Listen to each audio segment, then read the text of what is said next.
மக்களே, மற்றும் ஒரு பதிவில் உங்களை எல்லாம் சந்திக்கிறதுல மிக்க மகிழ்ச்சி. நம்மளுடைய இந்த vlog வேதாரண்யம் பக்கத்தில் இருக்கிற கோடியக்கரையில இருந்து.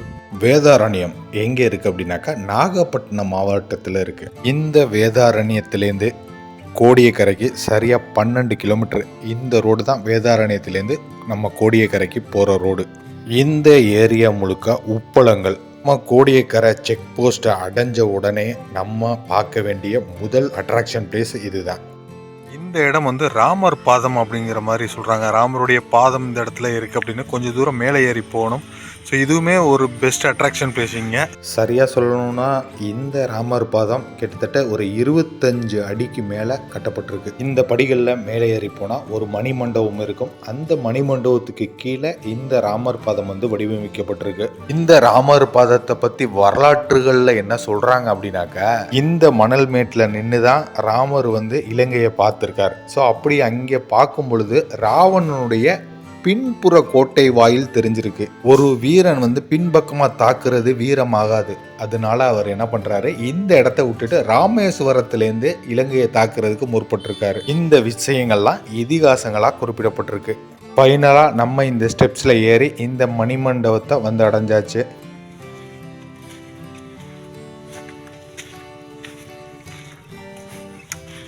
ஸோ நம்ம ஃபைனலாக ராமர் பாதம் அந்த இடத்தோட லொக்கேஷனுக்கு வந்துட்டோம்.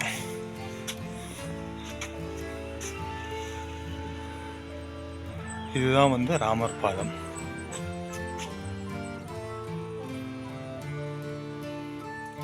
இங்கேயும் ஒரு வாட்ச் டவர் ஒன்று அமைக்கப்பட்டிருக்கு. இங்கேருந்து பார்த்தா இந்த ஏரியாவே தெரியும்.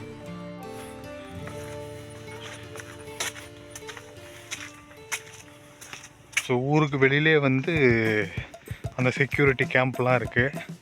ஸோ கிட்டத்தட்ட இந்த ஏரியா ஃபுல்லாகவே ஐசோலேட் ஆகிருக்கு, முழு பாதுகாப்போடு இருக்குது. ஸோ நெக்ஸ்ட் நம்ம கோடியக்கரையோடைய பறவைகள் சரணாலயத்துக்கு வந்திருக்கோம். இந்த பறவைகள் சரணாலயத்துடைய பீக் சீசன் அக்டோபர்லேருந்து மார்ச் வரைக்கும்.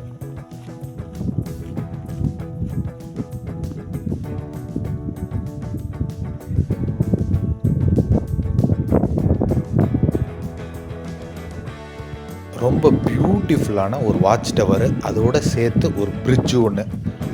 ஸோ இந்த இடத்த பார்த்தோன்னே நம்ம இந்த இடத்துல வந்து கொஞ்சம் நேரம் ரெஸ்ட் எடுக்க ஆரம்பித்தோம்.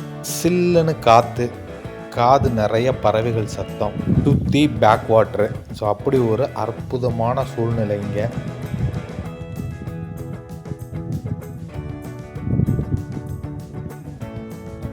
கொஞ்ச நேரம் ஓய்வுக்கு அப்புறம் பேக் வாட்டர் சைடு நடக்கிறதுக்கான ஒரு வே இருக்குது. அந்த வழியாக வந்து நடந்து போனோம்.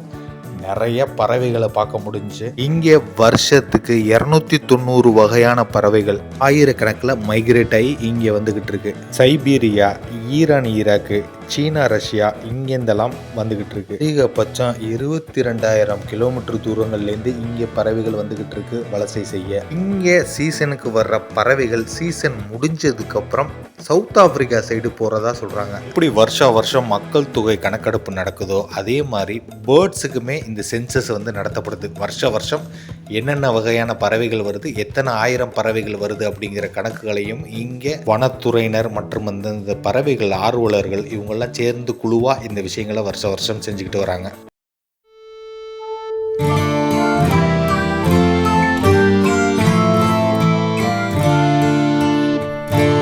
இந்த இடம் உண்மையிலே நம்ம பார்த்து அசர்ற மாதிரியான ஒரு இடம். அவ்வளோ அற்புதமாக இருந்தது. இந்த ஏரியா ஃபுல்லாகவே சதுப்பு நிலம்.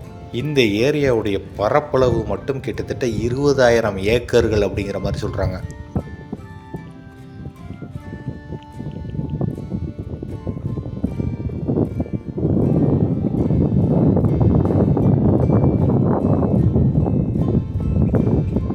அமைதியாக இங்கே வர்ற பறவைகளெல்லாம் பார்த்துக்கிட்டே ப்ளசண்ட்டாக ஒரு வாக் ஒன்று போட்டோம். இந்த 20,000 ஏக்கரையும் நடந்து சுற்றி பார்க்குறது கடினம். கொஞ்சம் தூரம் போய் அப்படியே சுற்றி பார்த்துட்டு அப்படியே திரும்பினோம்.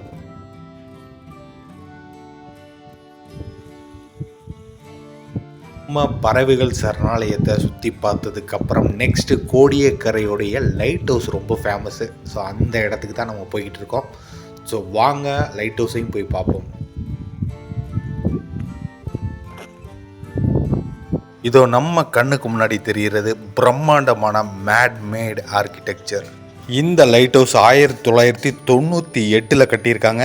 ஏஷியாவிலே one of the biggest lighthouse இந்த கோடியக்கரை லைட் ஹவுஸ். எக்ஸாக்டா சொல்லணும்னா 157 அடி.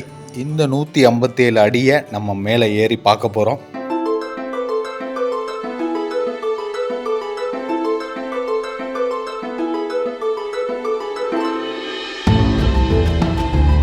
பாதி தூரம் ஏறினதுக்கப்புறம் கொஞ்சம் நம்மளுக்கு டயர்டாச்சு.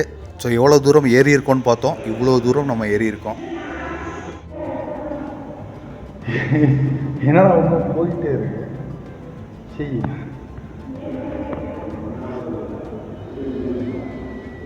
ஃபைனலாக நம்ம இந்த ஜில்லாவிலே இருக்கக்கூடிய உயரமான இடத்துக்கு வந்திருக்கோம். இங்கே ஒரு அற்புதமான வியூ. ஒரு பக்கம் ஃபாரஸ்ட்டு, ஒரு பக்கம் பீச்சு. Mind blowing moment.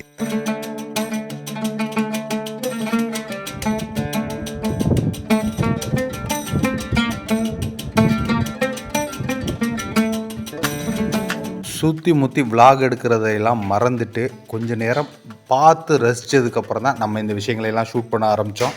ஒவ்வொரு லைட் ஹவுஸுமே ஒவ்வொரு ஐடென்டிட்டியில் இருக்கும் அப்படிங்கிறாங்க. இதெல்லாம் யாருக்கு தெரியும் அப்படின்னாக்கா கடல் மாலுமிகளுக்கு நல்லா தெரியும். ஒரு சில இடங்களில் நம்ம பார்க்குற லைட் ஹவுஸ் வந்து பியூர் ஒயிட்டாக வடிவமைக்கப்பட்டிருக்கும். ஒரு சில இடங்களில் சிவப்பு வெள்ளை இந்த கலரில் வடிவமைக்கப்பட்டிருக்கும். இதுக்கெல்லாம் காரணம் அந்த இடத்துடைய சரௌண்டிங்ஸு, அட்மாஸ்பியர், இதை பொறுத்து தான் இதை வந்து வடிவமைக்கிறாங்க. லைட் ஹவுஸை பற்றியே நம்ம தெரிஞ்சுக்கிற மாதிரியான இன்ட்ரெஸ்டிங்கான சயின்சஸ் நிறைய இருக்குது. நம்மளுக்கு அதில் இருக்கிற டெப்த்தான அறிவியல் தேவையில்லை.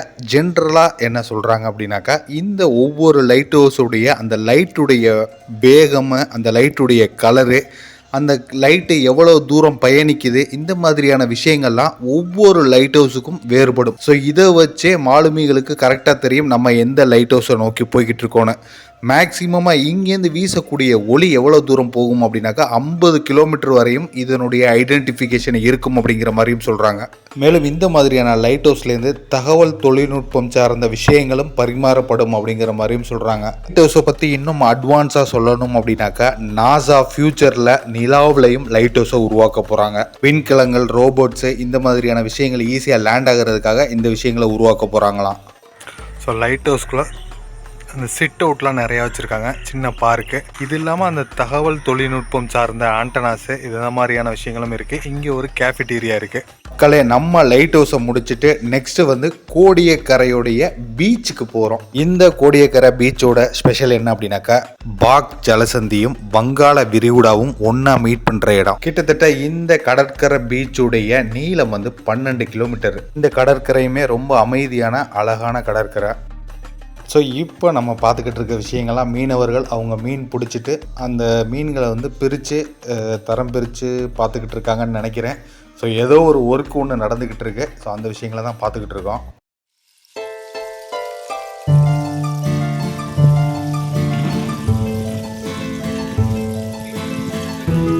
இன்னும் அதிகாலை நேரத்தில் வந்திருந்தோம் அப்படின்னாக்கா இங்கே ஏலம் விடுற காட்சிகளை எல்லாம் பார்க்கலாம்.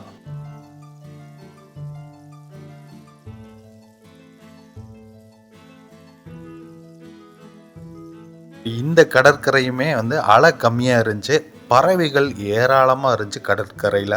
ஸோ அந்த மாதிரியான விஷயங்களை தான் பார்த்துக்கிட்டு இருக்கோம். நம்ம இந்த பீச்சை எப்படி அழைக்கிறாங்க அப்படின்னாக்கா பாயிண்ட் களிமேர் அப்படிங்கிற மாதிரி சொல்கிறாங்க. இந்த கோடியக்கரை பீச்சை பற்றி நம்ம செய்திகளில் அதிகமாக கேள்விப்பட்டிருப்போம். எப்போ பார்த்தாலும் இந்த கடல் வந்து உள்ளே போயிடும், 10 மீட்ரு போயிடுச்சு, 20 மீட்ரு போயிடுச்சு அப்படிம்பாங்க. ஸோ அந்த மாதிரியான விஷயங்களையும் இந்த கோடியக்கரை பீச்சை பற்றி நம்ம நிறைய கேள்விப்பட்டிருப்போம். அதே மாதிரி இந்த ஏரியாவுக்கு பறவைகள் சரணாலயம் இருக்கிறதுனால கிட்டத்தட்ட 22,000-30,000 பறவைகள் ஒரே இனமாக ஒன்றா இடம்பெயர்ந்து வந்த மாதிரியான செய்திகளும் அதிகமாக இந்த ஊரை பற்றி நம்ம கேள்விப்பட்டிருப்போம்.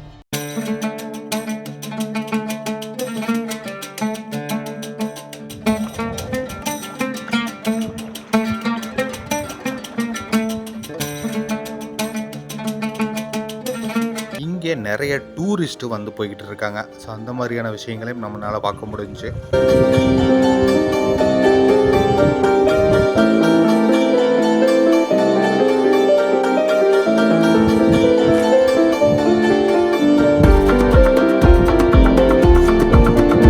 ஒரு பெரிய மீனுடைய மீன் முள்ளு மட்டும் கிடந்துச்சு.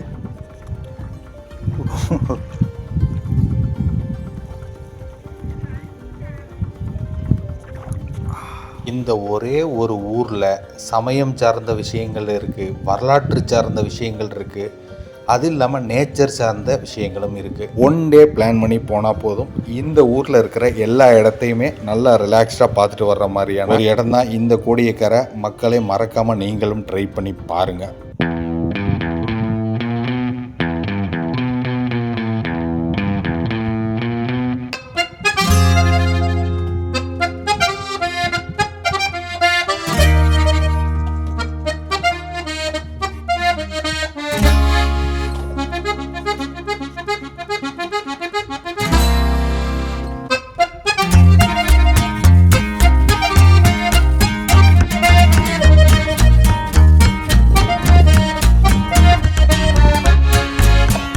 மக்களே, நம்ம இங்கேருந்து கிளம்புறதுக்கான டைம் வந்தாச்சு. சூன் உங்களை வேறு ஒரு நல்ல விலாகில் வந்து சந்திக்கிறேன். Until bye from fatherland vlogs.